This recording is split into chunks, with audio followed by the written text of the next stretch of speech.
കിച്ചണിലേക്ക് സ്വാഗതം. ഇതേ കണ്ട നമ്മുടെ വസീമുട്ടൻ നിസാറിക്ക നമ്മുടെ സനമോളെ വെയിൽ ഒളിക്കാനായിട്ട് ഇരുന്നപ്പോ അവൻ അവിടെ ഇരുന്നിട്ട് ഓടി തഴച്ചെന്ന് ഇങ്ങനെ അങ്ങിരിക്കും കേട്ടാ. ശരിക്കും ഇത് കാണാൻ തന്നെ എന്തൊരു ക്യൂട്ടാണല്ലേ. ഓ, എന്തൊരു അനുസരണയുള്ള കുട്ടിയായിട്ട് കാലിന്റെ ആ ഒരു താഴെ ഇരിക്കുന്നൊന്ന് നോക്കിക്കേ.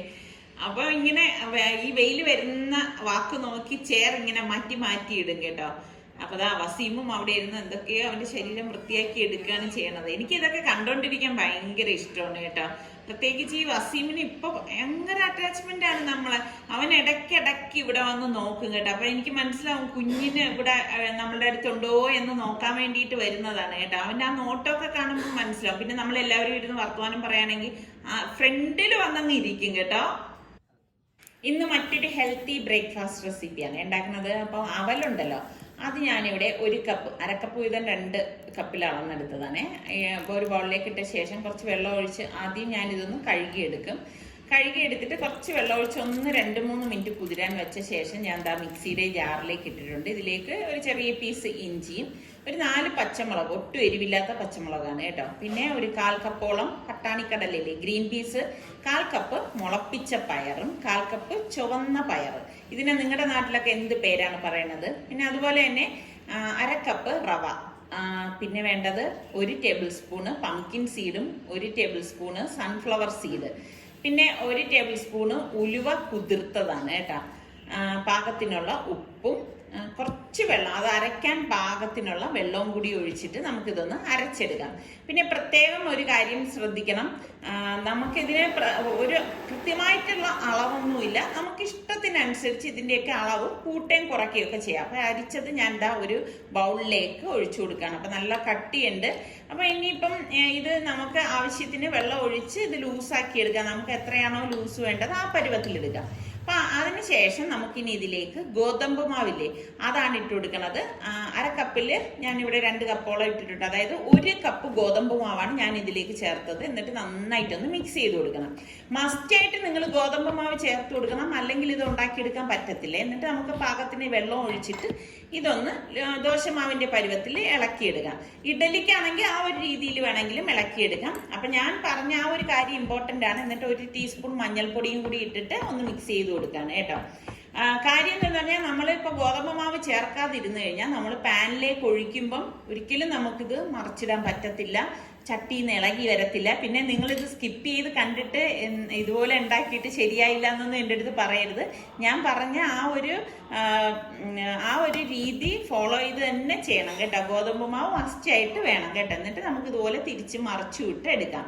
അപ്പോൾ ഇതാ നമ്മുടെ ഹെൽത്തി ആയിട്ടുള്ള ദോശ ഇവിടെ റെഡിയാണ്. ശരിക്കും പറഞ്ഞാൽ ഇതിന് കറിയുടെ ഒന്നും ആവശ്യമില്ല കേട്ടോ. പിന്നെ ഇതിന്റെ കൂടെ കഴിക്കാൻ കറിയുടെ കോമ്പിനേഷൻ ഏതാണ് നല്ലതെന്ന് ചോദിച്ചാൽ നല്ല തേങ്ങാ ചമ്മന്തി ഇല്ലേ, ചുവന്ന തേങ്ങാ ചമ്മന്തി നല്ല കോമ്പിനേഷനാണ്.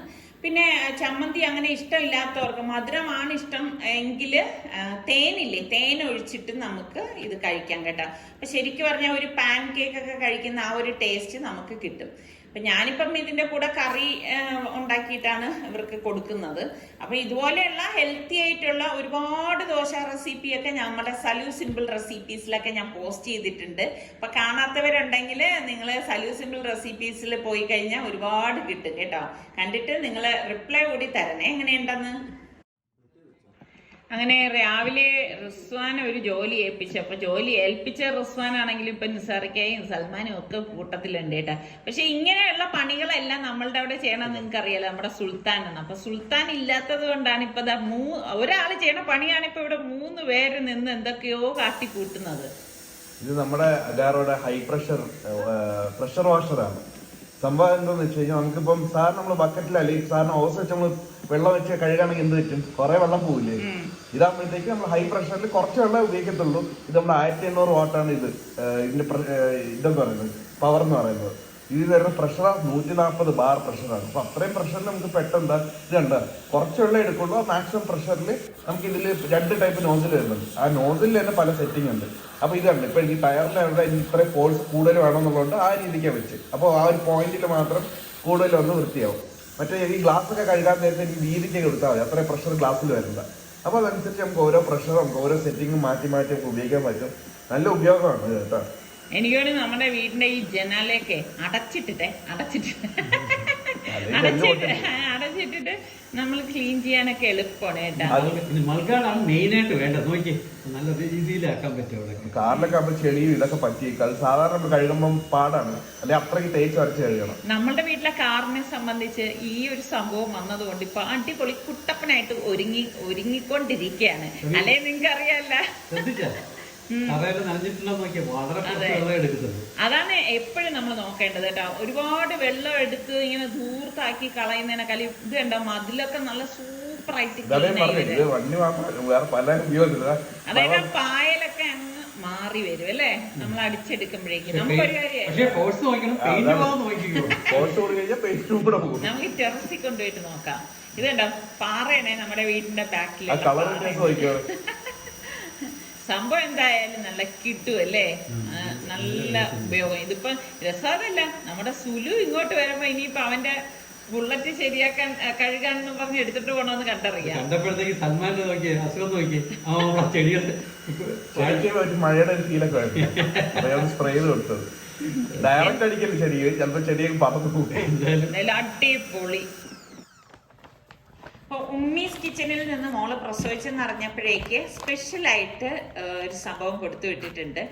അപ്പം ഇത് മോൾക്ക് കൊടുക്കാനുള്ളതാണ് കേട്ടോ. പ്രസവിച്ച് കിടക്കുന്ന കുട്ടികളാണ് ഇത് കഴിക്കേണ്ടത്. അപ്പം ഞാൻ അതൊന്ന് ഓപ്പൺ ചെയ്തെടുക്കുകയാണ്. അപ്പം ഇതിൻ്റെ അകത്ത് അടങ്ങിയിരിക്കുന്നത് ഗൂന്ത്, പിന്നെ ഡ്രൈ ഫ്രൂട്ട്സ്, ആശാളി, റവ എല്ലാം ചേർന്നിട്ടുള്ള ഒരു മിക്സാണ് കേട്ടോ. അപ്പം അവരത് പ്രിപ്പയർ ചെയ്താണ് കൊടുത്തു വിട്ടത്. അപ്പം ഇത് ആവശ്യമുള്ളവർ ഇതിലിപ്പം നമ്പർ ഉണ്ടല്ലോ, ആ നമ്പറിൽ അവരെ കോണ്ടാക്ട് ചെയ്ത് കഴിഞ്ഞാൽ അവരാവശ്യക്കാർക്ക് എത്തിച്ചു കൊടുക്കും കേട്ടോ. അപ്പം ഞാൻ ഇതിൽ ഒരു ടീസ്പൂൺ എടുത്ത് ടേസ്റ്റ് നോക്കി കേട്ടോ. അടിപൊളി ടേസ്റ്റ് കേട്ടോ, നല്ല രസമുണ്ട്. ഈ അവലോസോടിയൊക്കെ കഴിക്കുന്ന അതേ ടേസ്റ്റ് തന്നെ കിട്ടുന്നത്.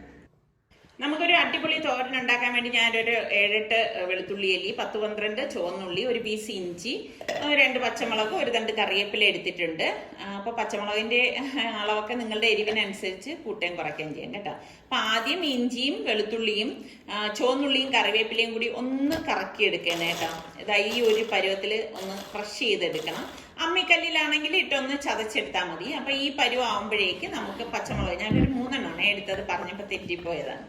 അപ്പം ആ പച്ചമുളകും കൂടി ഇതിലേക്ക് ഇട്ടിട്ട് ഒന്ന് കറക്കി കൊടുക്കാം. ഒരുപാട് അങ്ങ് അരയേണ്ട ആവശ്യമില്ല, അതുകൊണ്ടാണ് ലാസ്റ്റ് നമ്മൾ ഇതിലേക്ക് പച്ചമുളക് ചേർത്തിട്ട് കറക്കിയെടുത്തത്. അപ്പോൾ ദാ നമ്മളുടെ ഇതെല്ലാം ഒന്ന് ക്രഷായി വന്നിട്ടുണ്ട്. അപ്പം മീൻചട്ടി അടുപ്പത്തേക്ക് വെച്ചിട്ട് നമുക്ക് ഈ ചതച്ചത് ഇതിലേക്ക് ഇതുപോലെ ഒന്ന് ഇട്ട് കൊടുക്കണം. ഗ്യാസ് ഓൺ ചെയ്തിട്ടില്ല കേട്ടോ. പിന്നെ നമുക്ക് വേണ്ടത് തേങ്ങയാണ്. ഞാനിവിടെ ഒരു 1/2 കപ്പ് തേങ്ങയാണ് മിക്സിയുടെ ജാറിലേക്ക് ഇട്ട് കൊടുക്കുന്നത്. ഇട്ട് കൊടുത്ത ശേഷം അതും ഒന്ന് കറക്കിയെടുക്കണം കേട്ടോ. ചെറുതായിട്ടൊന്നും ഒന്ന് പൊടിഞ്ഞ് വന്നാൽ മതി. ഒരുപാടിട്ട് അങ്ങ് അരച്ചെടുക്കേണ്ട ആവശ്യമില്ല. വെള്ളം ഒട്ടും ചേർക്കരുത്, അതൊന്ന് ക്രഷ് ചെയ്യേ പാടുള്ളൂ. അപ്പം ആ ക്രഷ് ചെയ്ത തേങ്ങയും നമുക്ക് ഇതേ ചട്ടിയിലേക്ക് തന്നെ ഇട്ട് കൊടുക്കണം. അപ്പം ഇനി നമുക്ക് ഇതിലേക്ക് കുറച്ച് കറിവേപ്പിലയും കൂടി ഞാൻ ഇട്ട് കൊടുക്കണം. കുറച്ചധികം കറിവേപ്പില ഇട്ട് കൊടുക്കുന്നുണ്ട് കേട്ടോ. പിന്നെ നമുക്ക് വേണ്ടത് കാശ്മീരി ചില്ലി പൗഡർ. ഞാനിവിടെ 1 ടേബിൾ സ്പൂണും 1 ടീസ്പൂൺ മഞ്ഞൾപ്പൊടിയും പാകത്തിനുള്ള ഉപ്പും 1/2 ടീസ്പൂൺ ഉലുവാപ്പൊടിയും കൂടി ഇട്ട ശേഷം കൈ കൊണ്ട് നന്നായിട്ടൊന്ന് വിരവി കൊടുക്കണം. ഇതുപോലെ ഒന്ന് വിരവിയെടുക്കണം. അപ്പൊ ഇന്നത്തെ ഉച്ചത്തെ ഊണിന്റെ സ്പെഷ്യലാണ് കേട്ടോ ഇത്. അപ്പൊ ഇതുപോലെ ഒന്ന് വിരവി കൊടുത്താൽ മതി. ശരിക്കും പറഞ്ഞാൽ അടിപൊളി ടേസ്റ്റ് ആണ് കേട്ടോ ഈ ഒരു സംഭവം. പിന്നെ ഞാൻ നമ്മളുടെ കുടംപുളി ഉണ്ടല്ലോ, അത് എടുത്ത് വെള്ളത്തിൽ കുതിർത്തതും കൂടി ഇതിലേക്ക് ഒഴിച്ച്, പിന്നെ നെത്തോലി വൃത്തിയാക്കി എടുത്തത് ഏകദേശം ഒരു 1/4 കിലോയിൽ കൂടുതൽ ഉണ്ടായിരുന്നു കേട്ടോ. അതും കൂടി ഇതിലേക്ക് ഇട്ടിട്ട് നന്നായിട്ടൊന്ന് മിക്സ് ചെയ്ത് കൊടുക്കാം. അപ്പൊ കുടംപുളി ഞാനൊരു 3 കുടംപുളി ഒന്ന് പിച്ചി ഇട്ടതാണ് കേട്ടോ. അത് നിങ്ങളുടെ പുളിക്ക് ആവശ്യത്തിന് എടുത്താൽ മതി. പിന്നെ നമുക്ക് വേണ്ടത് വെളിച്ചെണ്ണയാണ്. വെളിച്ചെണ്ണയും കൂടി നമുക്ക് ആദ്യം തന്നെ ഇതുപോലെ ഒന്ന് ഒഴിച്ചിട്ട് വേണം ഒന്ന് മിക്സ് ചെയ്ത് കൊടുക്കാൻ. അപ്പോൾ ആദ്യം തന്നെ നമ്മൾ ഒഴിച്ചിട്ട് എടുക്കുമ്പോഴേക്ക് അത് അടുക്കി പിടിക്കുകയോ ഒന്നും കരിഞ്ഞു പോകുമോ ഒന്നും ചെയ്യത്തില്ല. ഇനി നമുക്ക് മൂടി വെച്ച് തീ വളരെ കുറച്ചിട്ട് ഇത് വേവിച്ചെടുക്കണം. ഒരു 5 മിനിറ്റ് ആയിട്ടുള്ളൂ. അപ്പോൾ ഇതിനിടയിൽ ഞാനൊന്ന് ഇളക്കി കൊടുത്തിട്ടുണ്ടായിരുന്നു. കണ്ടോ, അടിക്കൊന്നും പിടിക്കാത്ത അടിപൊളി നെത്തോലി തോരനാണ്. വളരെ ഹെൽത്തിയാണ്. അപ്പം മക്കൾക്കൊക്കെ നെത്തോലി ഇഷ്ടമുണ്ടെങ്കിൽ ഈ ഒരു രീതിയിൽ ഉണ്ടാക്കി നോക്കണേ. പിന്നെ പച്ചമാങ്ങയൊക്കെ ഉണ്ടെങ്കിൽ അതും കൂടി ഇട്ടൊക്കെ ഉണ്ടാക്കിയ അടിപൊളി ടേസ്റ്റാണ് കേട്ടോ. അങ്ങനെ നമ്മളുടെ നെത്തോലി തോരനാണ് ഇന്നത്തെ ഉച്ചത്തെ സ്പെഷ്യൽ താരം എന്ന് പറയുന്നത്. എത്ര പേർക്ക് നെത്തോലി ഇഷ്ടമുള്ളവരുണ്ട്? നിങ്ങളൊക്കെ നെത്തോലി തോരൻ ഈ ഒരു രീതിയിൽ തന്നെയാണ് ഉണ്ടാക്കുന്നത്? എനിക്കൊന്ന് പറയണേ. ഈ ഒരു ക്ലൈമറ്റിലെ നമ്മുടെ സൂര്യോദയത്തിനെക്കാളും നല്ലത് അസ്തമനം കാണാനാണ് കേട്ടോ. നമ്മുടെ വരാന്തയിൽ ഇരിക്കുമ്പോൾ കാണുന്ന കാഴ്ചയാണ്. അപ്പൊ ഞാൻ മോളെ കയ്യിൽ ഇങ്ങനെ വെച്ചിട്ട് ഇങ്ങനെ അസ്തമനം കണ്ടോണ്ടിരിക്കുകയാണ്. സൂര്യൻ അസ്തമിച്ചിട്ടില്ല കേട്ടോ, നല്ല രസമാണ് കാണാൻ. അപ്പൊ നമ്മുടെ റിച്ചുദയ അടുത്ത് വന്നിരുന്ന് ഇങ്ങനെ കളിപ്പിക്കാൻ. റിച്ചിന് ഭയങ്കര ഇഷ്ടമാണ് കേട്ടോ കുഞ്ഞിനെ എടുക്കാനും കളിപ്പിക്കാനും ഒക്കെ. അപ്പൊ ആദ്യമൊക്കെ ഭയങ്കര പേടിയായിരുന്നു അവന്. ഇപ്പൊ പിന്നെ എടുത്തെടുത്ത് അവന് പിന്നെ അതൊരു ശീലമായി കേട്ടോ. അവന് ഭയങ്കര സ്നേഹമാണ് അവളുടെ അടുത്ത്.